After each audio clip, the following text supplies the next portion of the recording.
بسم الله الرحمن الرحيم. قوله وربما يحصل. أقول لا خفاء في تمايز إدراك الإنسان وإدراك مفهوم الكاتب وإدراك النسبة بينهما، وإنما الالتباس بين إدراك النسبة الحكمية وبين الإدراك الذي سميناه حكما، فلذلك أشار إلى تمايزهما فقال ربما يحصل إدراك النسبة الحكمية بدون الحكم، فإن المشكك في النسبة الحكمية متردد بين وقوعها أو لا وقوعها، فقد حصل له إدراك النسبة الحكمية قطعا ولم يحصل له إدراك المسمى بالحكم، فهما متغايران جزما. وكذلك من ظن وقوع النسبة وتوهم عدم وقوعها فإنه قد حصل له إدراك النسبة الحكمية وتجويز جانب السلب تجويزا مرجوحا، ولم يحصل له الحكم السلبي، فإدراك النسبة الحكمية مغاير فإدراك النسبة الحكمية مغاير للحكم السلبي.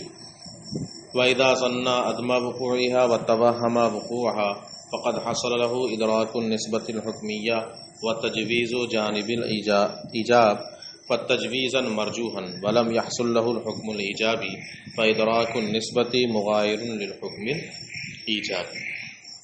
قوله وعند متأخر المنطقيين أقول قد توهموا أن الحكم فعل من أفعال النفس الصادرة عنها بناء على أن الألفاظ التي يعبر بها عن الحكم تدل على ذلك كالإسناد والإيقاع والانتزاع والإيجاب والسلب وغيرها، والحق أنه إدراك لا فعل، لأننا إذا رجعنا إلى وجداننا علمنا أنه بعد إدراكنا النسبة الحكمية الحملية أو الاتصالية أو الانفصالية لم يحصل لنا سوى إدراك أن تلك النسبة واقعة أي مطابقة لما في نفس الأمر، أو إدراك أنها ليست بواقعة أي غير مطابقة لما في نفس الأمر.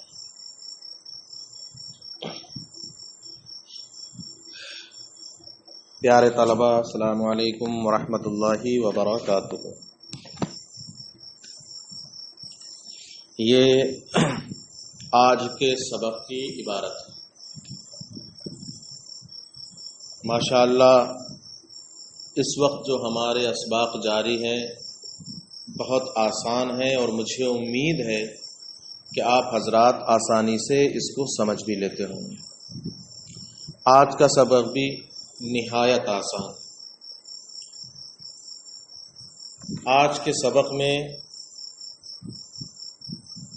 نسبت حکمیہ اور حکم کے درمیان فرق کو بیان کرنا مقصود ہے. قطبی کے اندر وربما یحصل کہہ کر یہ بیان کیا تھا کہ کبھی کبھی نسبت حکمیہ پالی جاتی ہے لیکن حکم نہیں پایا جاتا. جیسے کسی کو شک ہو جائے کسی قضیے میں کہ یہ واقع ہے، خارج کے مطابق ہے یا نہیں ہے، تو نسبت حکمیہ تو پائی جائے گی لیکن حکم نہیں پایا جائے گا. جیسے ہم نے کہا زید کاتب،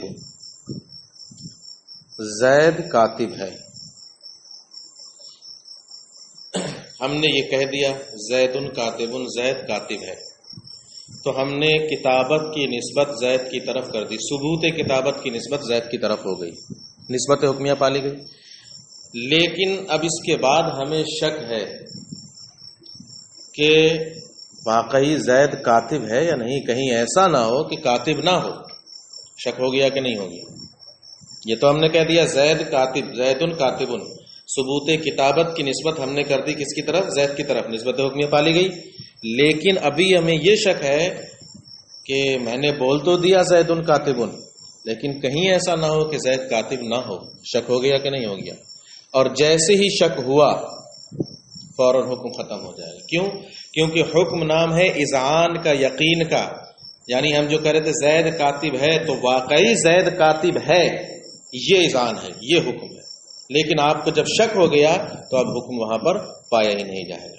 تو نسبت حکمیہ تو پائی جا رہی ہے لیکن وہاں پر حکم نہیں پایا جا رہا ہے. یہ ایجاب کی مثال تھی. یا ہم نے کہا زید لیسا بکاتب، زید کاتب نہیں ہے. ٹھیک ہے، تو اب ہم نے جب یہ کہہ دیا عدم ثبوت کتابت کی نسبت ہم نے کر دی کس کی طرف؟ زید کی طرف بول دیا. لیکن اب اس کے بعد ہمیں شک ہو گیا کہ کہیں ایسا نہ ہو کہ زید کاتب ہو. ہم نے تو بول دیا زید کاتب نہیں ہے.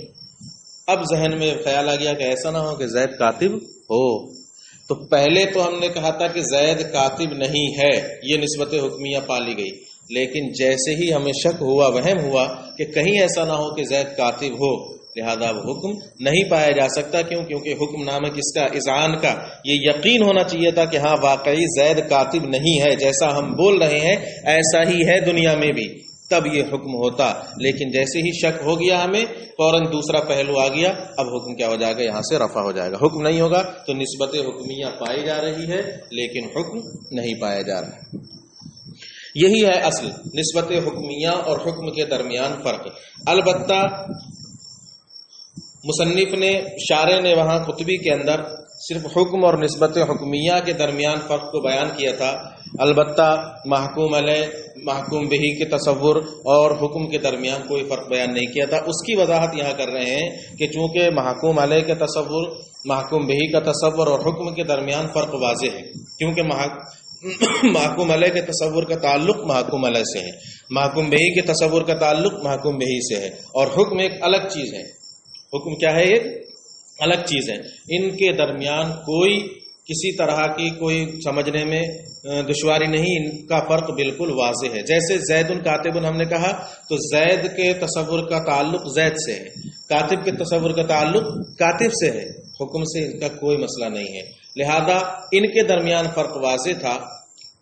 فرق اگر کرنا تھا تو حکم اور نسبت حکمیہ کے درمیان، کیونکہ ان دونوں کا تعلق ہوتا ہے نسبت تامہ خبریہ سے.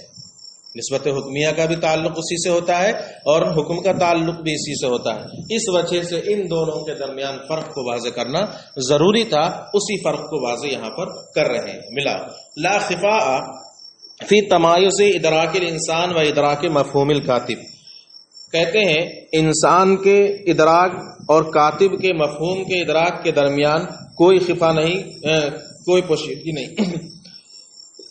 وَإِدْرَاكِ النِّسْبَةِ بَيْنَهُمَا، ایسے ہی ان دونوں کے درمیان نسبت کے ادراک کے درمیان بھی کوئی خفا نہیں، کوئی پوشیدگی نہیں، بالکل واضح ہے. وَإِنَّمَا الِالْتِبَاسُ بَيْنَ إِدْرَاكِ النِّسْبَةِ الْحُكْمِيَّةِ وَبَيْنَ الْإِدْرَاكِ الَّذِي سَمَّيْنَاهُ حُكْمًا. البتہ التباس تو اس نسبت حکمیہ اور اس حکم کے درمیان ہے، نسبت حکمیہ اور اس حکم کے درمیان ہے جس کو ہم، اس ادراک کے درمیان ہے جس کو ہم حکم کہتے ہیں. فَلِذَلِكَ أَشَارَ إِلَى تَمَایُزِهِمَا، اسی وجہ سے شارح نے ان دونوں کے فرق کی طرف اشارہ کیا، ان دونوں کے امتیاز کی طرف اشارہ کیا. فقال، تو فرمایا ربما يحصل ادراک النسبت الحکمیہ بدون الحکم، کہ کبھی کبھی نسبت حکمیہ بغیر حکم کے پالی جاتی ہے. فإن المشکک فی النسبت الحکمیہ متردد بین وقوعها او لا وقوعها، کیونکہ نسبت حکمیہ میں شک کرنے والا اس نسبت کے واقع یا واقع نہ ہونے کے درمیان متردد ہوتا ہے. فقد حصل له ادراک النسبت الحکمیہ قطعا، تو اس کو قطعی طور پر نسبت حکمیہ کا ادراک تو حاصل ہوتا ہے. میں نے جو مثال دی زید کاتب والی. ولم يحصل له الادراک المسمى بالحکم، البتہ اس کو وہ ادراک حاصل نہیں ہوتا جس کو ہم حکم کہتے ہیں، جس کو حکم کے نام سے موسوم کیا جاتا ہے. تو نسبت حکمیہ پائی جاتی ہے لیکن حکم وہاں پر نہیں پایا جاتا. فہما متغایران جزما، لہذا یہ دونوں چیزیں الگ الگ ہیں. حکم اور نسبت حکمیہ یہ کیا ہے؟ دونوں الگ الگ ہیں. جیسے محکوم علیہ کا تصور ایک الگ چیز ہے، کاتب کا تصور ایک الگ چیز ہے، اسی طرح حکم اور نسبت حکمیہ یہ بھی دونوں کیا ہیں؟ الگ الگ ہیں. ایک چیز ہو ہی نہیں سکتی، ایک چیز ہو ہی نہیں سکتے. وَكَذَلِكَ مَنْ ظَنَّ وُقُوعَ النِّسْبَةِ وَتَوَهَّمَ عَدْمَ وُقُوعِهَا. اچھا، یہاں بحث کو سننے سے پہلے ایک چیز اور سن لیں، ظن اور وہم. ظن کہتے ہیں جانب راجح کو، وہم کہتے ہیں جانب مرجو کو. مثال سمجھو، ہم نے کہا زید کاتب، زید کاتب ہے. تو جب ہم نے زید کاتب کہا تو ہمارا ذہن زیادہ یہ کہہ رہا ہے کہ زید واقعی کاتب ہے. زیادہ خیال کدھر جا رہا ہے کہ زید کاتب ہے، اور کچھ خیال جا رہا ہے کہ ہو سکتا ہے کہ کاتب نہ ہو. تو جدھر زیادہ خیال جا رہا ہے اسی کو ظن کہیں گے، اور جدھر کم خیال جا رہا ہے اسی کو کیا کہیں گے؟ وہم کہیں گے. تو جانب راجع، ذہن جدھر زیادہ راجع ہو رہا ہے، جس چیز کو زیادہ ترجیح دے رہا ہے اسی کو کیا کہیں گے؟ ظن. اور جس کو مرجو کہہ رہے ہیں اس کو کہیں گے وہم. اب یہاں سے دیکھو ایک مثال جو میں نے دے دی ہے، زید کاتب، زید لیس بکاتب، وہ ذہن میں رکھنا. یہاں یہ بتا رہے ہیں کہ حکم دو طرح کا ہوگا، حکم ایجابی اور حکم سلبی. اور نسبت حکمیہ اور حکم دونوں الگ الگ ہیں. تو چاہے وہ حکم ایجابی ہو وہ بھی نسبت حکمیہ کا غیر ہے، اور چاہے وہ حکم سلبی ہو وہ بھی نسبت حکمیہ کا کیا ہے؟ غیر ہے. لہذا نسبت حکمیہ حکم ایجابی کے بھی مغایر ہے اور حکم سلبی کے بھی مغایر ہے. اس کی مثال دے رہے ہیں. مثلا کسی نے وقوع نسبت کا ظن کر لیا، یعنی زید کاتب یہ کہہ دیا، اور ذہن نے زیادہ ترجیح اسی بات کو دی ہے کہ زید کاتب ہے. وتوہم عدم وقوعها، لیکن عدم وقوع کا وہم ہو گیا. عدم وقوع کا کیا ہو گیا؟ وہم ہو گیا. اب جب عدم وقوع کا وہم ہو گیا تو اس کو نسبت حکمیہ کا ادراک حاصل ہو گیا کہ نہیں حاصل ہو گیا؟ زید کاتب یہ تو ہے، نسبت حکمیہ کا ادراک بھی حاصل ہوا، لیکن ساتھ ہی ساتھ عدم وقوع کا بھی تو تصور ہو گیا، وہم ہوا ہے کہ نہیں؟ تو جانب سلب کو بھی ذہن نے کیا کر دیا؟ جائز قرار دے دیا. تو ایک تو مان رہا ہے ایجاب کہ زید کاتب ہے، یہ نسبت حکمیہ ہمیں ایجاب والی حاصل ہوئی، لیکن جانب سلب والی کا بھی تو وہم ہو گیا. تو اب جب ہمیں یہ حاصل ہو گیا تو اب ایسی صورت میں نسبت حکمیہ کا ادراک حاصل ہوا، اور ساتھ ہی ساتھ جانب سلب بھی مرجوحی طور پر صحیح لیکن حاصل ہو گئی کہ نہیں حاصل ہو گئی. تو اب اس کو حکم سلبی حاصل نہیں ہوگا، حکم سلبی حاصل نہیں ہو سکتا. کیوں؟ جب ظن ہوا ہے کس کا؟ ایجابی کا. ظن کس کا ہوا ہے؟ حکم ایجابی، زید کاتب ہے، اس کا ظن ہوا ہے، یہی جانب راجع ہے. اور وہم کس کا ہوا ہے؟ جانب سلب کا، زید کاتب نہیں ہے. تو جب ظن والی صورت پوری حاصل نہیں ہو رہی ہے تو جانب سلب والی کیسے ہوگی؟ تو اب حکم سلب اس کو حاصل نہیں ہو سکتا. جب حکم سلبی نہیں حاصل ہو رہا ہے اور ادھر صرف ظن ہے تو نسبت حکمیہ تو حاصل ہوگی لیکن یہاں پر حکم نہیں پایا جائے گا. تو ایسی صورت میں یہاں نسبت حکمیہ مغایر ہوگی کس کے؟ حکم سلبی کے. نسبت حکمیہ کس کے مغایر ہے؟ حکم سلبی کے. کیوں کہ ظن ہوا تھا تمہیں کس کا؟ جانب ایجاب کا، اور وہم ہوا ہے کس کا؟ جانب سلب کا. تو اب نسبت حکمیہ یہاں کس کے مغایر ہو رہی ہے؟ جانب سلب کے، حکم سلبی. جب وہم ہے تو حکم حاصل ہو ہی نہیں سکتا وہم کی صورت میں. تو اب نسبت حکمیہ یہاں پر مغایر ہوگی کس کے؟ حکم سلبی کے. ملاؤ.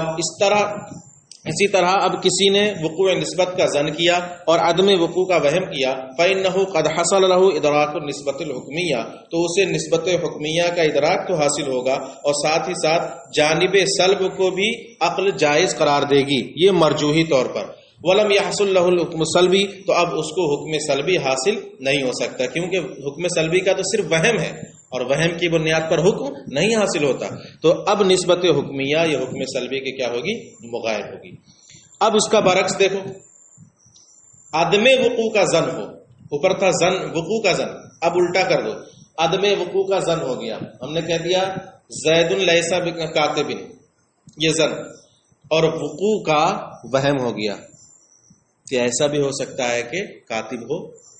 ٹھیک ہے، تو یہ ہو گیا. تو اب آپ کو عدم نسبت حکمیہ کا ادراک حاصل ہو گیا. ٹھیک ہے، نسبت حکمیہ کا ادراک حاصل ہوا، اور ساتھ ہی ساتھ جانب ایجاب یعنی ایجاب بھی مرجوحی طور پر حاصل ہوا کہ نہیں حاصل ہوا؟ اس کا وہم ہو گیا ایجاب کا. تو اب یہاں پر حکم ایجابی حاصل نہیں ہو سکتا کیونکہ ایجاب کا تو ہمیں صرف کیا ہوا؟ یہاں پر وہم ہوا ہے، اذعان نہیں ہوا ہے، کیونکہ حکم تو کس کو کہتے ہیں؟ اذعان کو، اور یہاں کیا ہو رہا ہے؟ ایجابی کا صرف وہم، تو وہم ہونے کی وجہ سے حکم حاصل نہیں ہوگا، تو اب نسبت حکمیہ یہاں کس کے مغائر ہوگی؟ حکم ایجابی کے۔ تو نسبت حکمیہ جس طرح حکم سلبی کے مغائر ہے، اسی طرح نسبت حکمیہ حکم ایجابی کے بھی مغائر ہے، لہذا حکم کی جو دونوں قسمیں ہیں دونوں کے مغائر ہے کیا؟ نسبت حکمیہ۔ اب اسی کو کہہ سکتے ہیں کہ نسبت حکمیہ حکم کے مغائر ہے، حکم ایک الگ چیز ہے اور نسبت حکمیہ ایک الگ چیز ہے۔ اور جب عدم وقوع کا ظن ہوا و توہم وقوعہا، اور وقوع کا نسبت حکمیہ کے وقوع کا وہم ہو گیا، تو نسبت حکمیہ کا ادراک تو حاصل ہوگا، لیکن ساتھ ہی ساتھ جانب ایجاب کی تجویز مرجو بھی حاصل ہوگی، ذہن اس کو بھی جائز قرار دے گا۔ ولم یحصل له الحکم الایجابی، اور اس کو حکم ایجابی حاصل نہیں ہوگا، کیوں؟ کیونکہ یہاں تو حکم ایجابی کا صرف وہم ہوا ہے، اور وہم حکم نہیں ہوتا۔ فادراک النسبت مغایر للحکم الایجابی ایضا، تو نسبت حکمیہ حکم ایجابی کے بھی مغایر ہوگی، جس طرح نسبت حکمیہ حکم سلبی کے مغایر ہے۔ روز دیر سے ہی آتے ہو، کیا بات ہے؟ چل بیٹھ، آتا سبق ہو گیا۔ وَعِنْدَ مُتَأَخِّرِ الْمَنْطِقِيِّينَ، اب یہاں سے ٹھیک ہے۔ تو پچھلی عبارت میں آپ کو یہ سمجھ میں آ گیا ہوگا کہ نسبت حکمیہ اور حکم یہ دونوں الگ الگ چیزیں ہیں، کیونکہ جس کو شک ہو جائے تو وہ نسبت حکمیہ تو وہاں پالی جائے گی لیکن حکم نہیں پایا جائے گا، اب چاہے وہ حکم ایجابی ہو یا حکم سلبی ہو، نسبت حکمیہ دونوں کے مغائر ہے۔ ایک مثال انہوں نے دی تھی، آگے دیکھو۔ وَعِنْدَ مُتَأَخِّرِ الْمَنْطِقِيِّينَ، آپ نے یہ پڑھا تھا کہ متقدمین منطقیوں کے نزدیک حکم ادراک ہے، حکم کیا ہے؟ ادراک کا نام ہے، اور متاخرین منطقیوں نے کہا تھا کہ حکم افعال نفس میں سے ایک فعل ہے، خطبی کے اندر افعال نفس میں سے ایک فعل ہے۔ تو یہیں متاخرین منطقین کی اسی چیز کی تشریح کر رہے ہیں اور اس کا لفظ استعمال کر رہے ہیں قد تباہموا، وہم کا لفظ استعمال کیا ہے۔ اس سے اس بات پر دلالت کرنا مقصود ہے کہ یہ ان لوگوں کا وہم ہے، کیا کہ حکم افعال نفس میں سے ایک فعل ہے، یہ متاخرین منطقیوں کا کیا ہے؟ وہم ہے۔ یہ بات غلط ہے، درست نہیں ہے۔ افعال نفس میں سے یہ فعل نہیں بلکہ حکم ادراک کا نام، کس کا نام ہے؟ ادراک کا نام ہے۔ تو جو متاخرین منطقیوں نے یہ وہم کر لیا ہے کہ حکم افعال نفس میں سے ایک فعل ہے، یہ غلط ہے، اسی لیے لفظ توہموا کا استعمال کیا انہوں نے۔ ہاں، اب رہا یہ مسئلہ کہ انہیں یہ وہم کیوں ہوا کہ حکم افعال نفس میں سے ایک فعل ہے۔ فعل کے کسے کہتے ہیں؟ فعل کا معنی کیا ہوتا ہے؟ کرنا، ٹھیک ہے، یہی ہے نا؟ معنی پہ بھی غور کرنا تو اور آسانی سمجھ میں آ جائے گی۔ اب اس بات کو بتا رہے ہیں کہ یہ انہوں نے گمان کیوں کر لیا، کیوں یہ وہم ہو گیا انہیں کہ حکم افعال نفس میں سے ایک فعل ہے۔ کہتے ہیں حکم کو جن الفاظ سے تعبیر کیا جاتا ہے، حکم کو جو الفاظ حکم کی تعبیر کے لیے استعمال کیے گئے ہیں، جیسے لفظ اسناد، ایک چیز کی اسناد دوسری چیز کی طرف کی جائے ایجابن یا سلبن، اسی کا نام کیا ہے؟ حکم ہے۔ تو اسناد کا معنی کیا ہوا؟ ایک چیز کی نسبت دوسری چیز کی طرف کرنا، تو یہ کرنا کیا آ رہا ہے؟ فعل آ رہا ہے کہ نہیں آ رہا ہے؟ ایسے ہی ایقاء نسبت، ایقاء یہ باب افعال کا مصدر ہے، ایقاء مطلب نسبت واقع کرنا، اور انتزاع کا مطلب نسبت کو ختم کرنا، تو یہ بھی کرنا آ رہا ہے کہ نہیں کرنا آ رہا ہے؟ فعل آ رہا ہے کہ نہیں؟ ایسے ہی ایجاب، کیا؟